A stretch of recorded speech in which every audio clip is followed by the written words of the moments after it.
Merhaba arkadaşlar, kanalıma hoş geldiniz. Bugün sizlerle bu battaniye yapıyoruz. Bu şekilde kadife ipler kullanarak bu motifleri hazırladım. Sıcacık bir battaniye oldu. Her sırada ne kadar ip kullandığımı yapılış aşamasında belirttim. Bu yüzden yapılış aşamasını atlamadan izlersek kullandığım ölçüleri de öğrenmiş olursunuz arkadaşlar. Şimdi ne kadar ip kullandığımı tam bir ölçüde söylemedim arkadaşlar. Şimdi sizlere daha fazla bekletmeden yapılışına geçebiliriz. Akıllı ipten olan bir motif çalıştım. Elimde sadece iki renk olduğu için ip kopararak, ip ekleyerek de bu motifi nasıl yapabileceğinizi video aşamasında sıra sıra aynı anda gösterdim. İki renkli bile çok güzel. İki renkli olarak da çok beğendim. Motiflerin rengini çok beğendim. Sanki bir nazar boncuğu havası verdi. Sizleri daha fazla bekletmeden yapım aşamasına geçebiliriz. Yaklaşık 5 mm ya da 4 mm kalınlığında kadife ipten oluşan akıllı ip kullandım. Bu şekilde akıllı ip kullanmanıza gerek yok. Bütün renkleri kendiniz ekleyerek de yapabilirsiniz. İp numarası 6. Tığ numarası 8 mm diyor. Ben de 8 mm tığ kullandım. Ek yerinde göstermek istiyorum. Bunun ek yerini beğenmedim. Normalde motifleri başlarken sihirli halkayla başlardım ama bu kadife iplerde sihirli halkayı sıkmak çok zor. O yüzden zincir çekerek başlıyorum. 3 zincir çekerek modele başlıyorum. İlk zincire batıyorum. Bir iz sürme yaparak sıramı birleştiriyorum. Şimdi yeni sıraya zincir çekerek başlıyorum. 6 zincir çektim. Boşluk içerisinde 3 trabzan yapıyorum. 1 2 3 arada 3 zincir, tekrar aynı boşlukta 3 trabzan yapıyorum. 1 2 3 arada 3 zincir. Bu şekilde 3 tane yapıyorum. Dördüncüyü de bunu birleştirerek yapacağım. Tekrar 3 trabzan yapıyorum.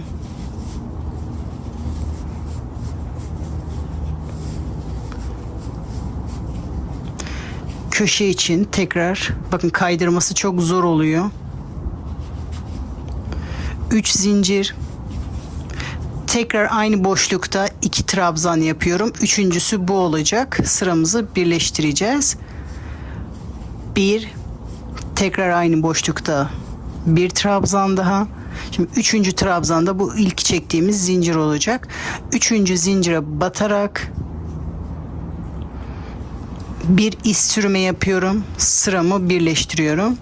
Gördüğünüz gibi sıra sonuna kadar geldim. Yeni sıraya başlamam lazım. İp işimizi kolaylaştırmıyor. Şimdi gördüğünüz gibi ya elimi bol bırakıp çalışmam lazım ya da bu başlangıç ipini biraz daha uzun bırakarak çalışmam gerekiyor. Bu motifi ayrı iplerle çalışmak daha kolay olacaktır. Şimdi ben bunu söküp tekrar bu aşamaya kadar yapıp geliyorum. İp kopararak yapacağımız motifte de bu şekilde sıra sonuna kadar aynı şekilde yapıyorum. İpimi burada kesiyorum. Bunu iki renkli çalışacaksınız. İpinizi kesmenize gerek yok. Ama her sırada nasıl ip değiştireceksiniz diye. O yüzden ben hepsini de keserek göstermek istiyorum. 3,5 metre ip gitti. Bu verdiğim ölçüler sizin el sıklığına, kullandığınız ipe ve tığ numarasına göre farklılık gösterebilir. Sonra diğer rengi alıyoruz. Bir zincir çekerek başlıyor. Direkt burada düğüm atarak da başlayabilirsiniz. Bu şekilde bunda başlangıcı da aynı.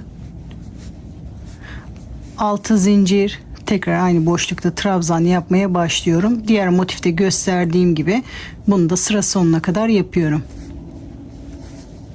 İp eklemeyi gösterdim. Şimdi bunu da aynı şekilde tamamlayalım. Bakın, orta kısmı biraz daha uzun bırakınca ipim denk geldi. Şimdi boşlukta bir iz sürme yaparak başlıyorum. Aynı buradaki gibi 6 zincir çekerek başlıyorum. Burada ip değiştirmek isteyenler burada ipini değiştirerek geçiş yapıyor. Şimdi aynı boşlukta tekrar 3 trabzan yapıyorum. Buralar köşe olacak. Tek tarafta 3 trabzan, tek tarafta 3 olacak. Şimdi tek tarafını yaptık. Diğer kısmında biterken yapacağız. Arada bir zincir, köşeye geçerek köşe işlemini yapıyoruz.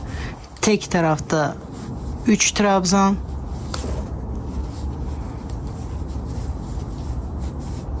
arada 3 zincir, tekrar aynı boşlukta 3 trabzan yapıyorum.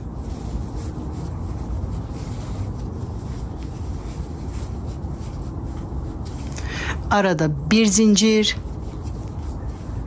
diğer köşeye gelerek köşe yapmaya başlıyorum. Aynı buradaki köşeler gibi bu köşeleri de yapıyoruz. Sıra sonuna kadar yapalım. Sıra sonuna kadar geldim. Bakın ipim de az kaldı. Bu buraya yetecek mi bakalım. Bu ilk yaptığımız boşluğa batarak 2 trabzan daha yapıyoruz. 1 2 Burada 3. zincire batarak bir iz sürümü yapıyorum. Sıradaki boşluğa gelerek bir iz sürümü yapıyorum. Burası denk geldi. İpin durumuna göre gevşek ya da sık yaparak ipleri yettirmeye çalışıyorum. Eğer bu yetmeseydi diğer sırada yaptığım gibi, eğer artsaydı elimi biraz daha gevşek tutacaktım. Yetmeseydi bu sefer biraz daha elimi sıkarak yapacaktım. Bunun da sıra bitimi aynı. Burada zincirin içine batarak bir iz sürme yapıyorum. İpimi burada kesiyorum. 2 renkli yapacaklar. İpini kesmeye gerek yok. İpimi burada kesiyorum. Bu kısma da 5 metre ip gitti. Sıradaki renk hangi rengi kullanacaksanız şimdi o rengi alarak aynı bir zincir çekerek diğer sıralarda başladığım gibi başlıyorum. Düğüm de atabilirsiniz. Bu şekilde de başlayabilirsiniz. 6 zincir, boşlukta trabzan yapmaya başlıyoruz. Normal sıralarda yaptığımız gibi başlıyoruz. Bunu da sıra sonuna kadar yapalım. Şimdi 6 zincir çekerek yeni sıraya başlıyorum. İp değiştirecek olanlar burada ipini değiştirebilir. 6 zincir çekerek yeni sıraya başlıyorum. Boşluk içerisinde 3 trabzan yapıyorum. Bir zincir, sıradaki boşlukta 3 trabzan.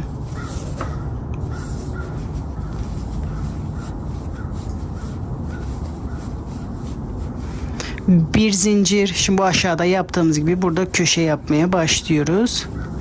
1 2 3 arada 3 zincir. Aynı boşluk içerisinde 3 trabzan yapıyoruz. Bu sırayı da bu şekilde sıra sonuna kadar tamamlayalım. Aynı buralarda yaptığımız gibi sıra sonuna kadar tamamlayalım. Şimdi sıra sonuna kadar geldim. Bakın ipim denk gelmedi ama size sıra bitmeni göstereceğim. Ondan sonra düzelteceğim. Boşluk içerisinde 2 trabzan yapıyorum.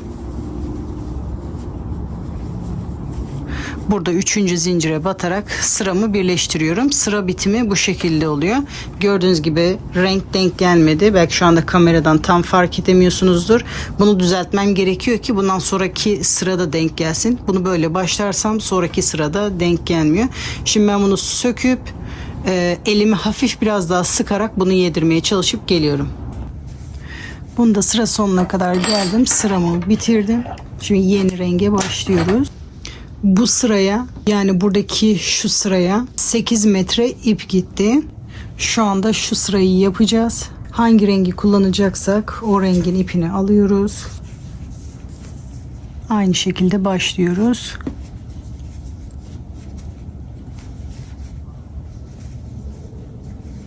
Altı zincir.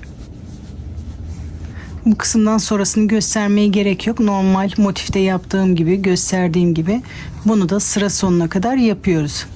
Komple sırayı söktüm. Elimi hafif sıkarak yaptım. Bu sefer motif rengi denk geldi gördüğünüz gibi. Şimdi boşlukta bir iz sürümü yapıyorum. 6 zincir çekerek başlıyorum. Boşluk içerisinde 3 trabzan yapıyorum.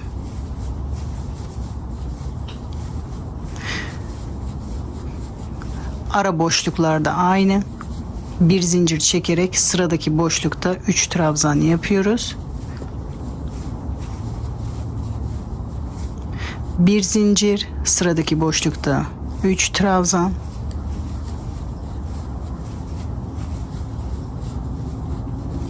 bir zincir. Burada köşe yapmaya başlıyorum. Köşeler aynı, ara boşlukları aynı şekilde yapıyoruz. Bu sırayı da bu şekilde sıra sonuna kadar tamamlıyoruz. Köşeyi de bitiriyorum. Diğer sıralarda yaptığım gibi bu sırayı da sıra sonuna kadar yapalım. Sıra sonuna kadar geldim. Son boşlukta da 2 trabzan yapıp 3. zincire batıp iz sürümü yaptım. Sırayı bu şekilde bitiriyoruz ama ben denk gelmediği için ipimi söküp bunu düzeltip geliyorum. Bu sırayı da tamamlıyorum. Bu krem kısım için, yani bu koyu mavi olan kısmına da 11 metre ip gitti. Şimdi bu sırayı yapıyoruz. Onu da aynı şekilde bir zincir atıyorum. Boşlukta başlıyorum. 6 zincir,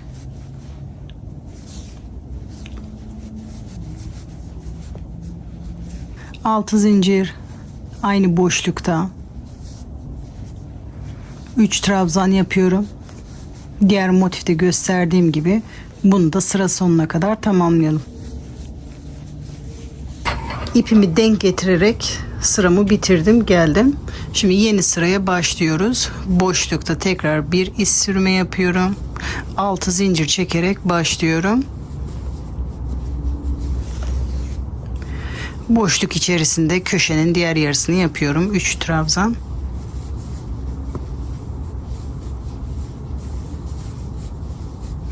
Bir zincir, tekrar boşlukta 3 trabzan yapıyoruz.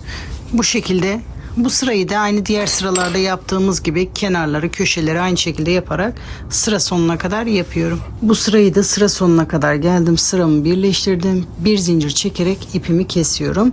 Bunu da sıra sonuna kadar tamamladım. İpimi kesip bu ipimi arkada saklıyorum. Sıraya toplamda 14 metre ip gitti. Dış kısmına bir sıra daha ekliyorum. Bunu istediğiniz rengi seçebilirsiniz. Ben bu krem rengini seçeceğim. İpte motif buraya kadar. Bu benim için biraz küçük. Motifleri büyütmek istiyorum. O yüzden ekstra kadife ip almıştım bu renk. Kenara bir sıra daha ekliyorum. Bu hazırladığım iki motifte de son sıra aynı olacağı için ikisini de ayrı ayrı göstermeyeceğim. Sadece bunu da göstereceğim. Aynı bu normal sıralarda yaptığımız gibi ipimi buraya sabitliyorum. 6 zincir çekerek başlıyorum. Boşlukta trabzan yapmaya başlıyorum. Aynı boşluk içerisinde 3 trabzan. Bir zincir, sonra sırasıyla bütün boşluklara 3'er tane trabzan yaparak bunu da sıra sonuna kadar tamamlıyoruz. Ara boşluklarda 3 trabzan, arada bir zincir, köşeleri de aynı burada yaptığımız gibi yaparak sıra sonuna kadar tamamlayalım. Sıra sonuna kadar geldim, sıramı birleştirdim, bir zincir çekip ipimi burada kesiyorum. Sonra bu ipi arkada saklıyoruz. Şu anda motifim hazır. Siz buna daha çok sıra eklemek istiyorsanız ekleyebilirsiniz. Şu anda motifin bitmiş hali yaklaşık 32 santim civarında oldu. Şimdi sırasıyla diğer motifleri de hazırlıyoruz. Bu son sıraya da 17 metre ip gitti. Şimdi bu ikinci motifi de hazırladım ben. Dikme işlemini göstereceğim. Dikme işlemi için ipimi biraz uzun bıraktım. İki parçayı bu şekilde alıyorum. Burada ikinci zincirin arka teline batıyorum. Buradaki ikinci zincirin de benden taraftaki teline batarak birleştirmeye başlıyorum. Bir tel o taraftan, bir tel benim taraftan bu şekilde dikiyorum. Şimdi bu trabzanın arka telinden diğer parçanın da bir telinden batarak trabzanın orada bu şekilde dikiyorum. Çok sıkmıyoruz kasmasın diye, sırasıyla birer tellerini alarak bu şekilde dikiyoruz. Dikme işlemi de kolay. Bunu da bu şekilde sıra sonuna kadar yapalım.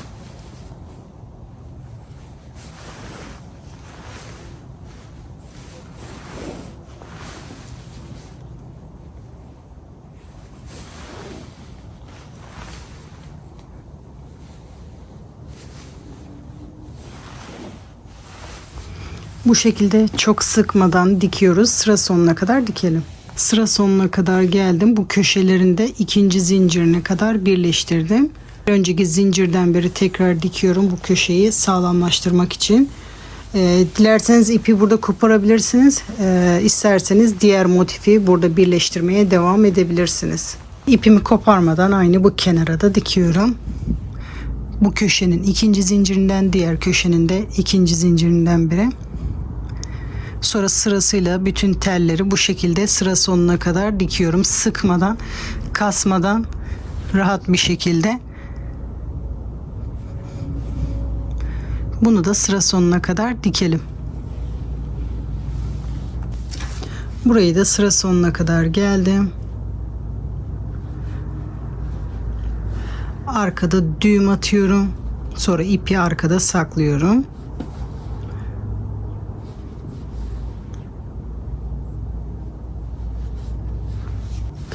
Bu şekilde sıra sıra motifleri ekliyoruz. Şimdi diğer motifi alıyorum. Burayı da böyle başlayıp köşeye kadar geliyorum. Sonra köşeden sonra buraya kadar dikiyorum. Bu şekilde sıra sıra motifleri dikiyoruz. Ben bunu kare bir battaniye yapacağım. İlk sırada yan yana 4 tane motifi, yukarıdan aşağıya da 4 tane olacak şekilde kare bir battaniye yapacağım. Siz de bunu ne kadar motif eklemek istiyorsanız bu şekilde ekleyebilirsiniz. Ben şimdi sırasıyla motifleri ekleyip size bitmiş halini gösteriyorum. Modelin bitmiş hali bu kadar arkadaşlar. Gün içinde rahatlıkla bitirebilirsiniz. Her sırada 4'er motif ekleyerek bu şekilde kare bir battaniye elde ettim. Ne kadar ip kullandığımı her sırada göstermiştim arkadaşlar. O şekilde hesaplayarak ipinizi alabilirsiniz. Bu modeli yaparken akıllı ip kullandığım için toplamda kaç metre ip gitti onu sizlere söyleyemedim. Yapılış sırasında her sıra için ne kadar ip gerekli olduğunu sizlere belirttim. Bunu hesaplayarak siz de ipinizi alıp yapabilirsiniz. Umarım sizler için de keyifli bir video olmuştur.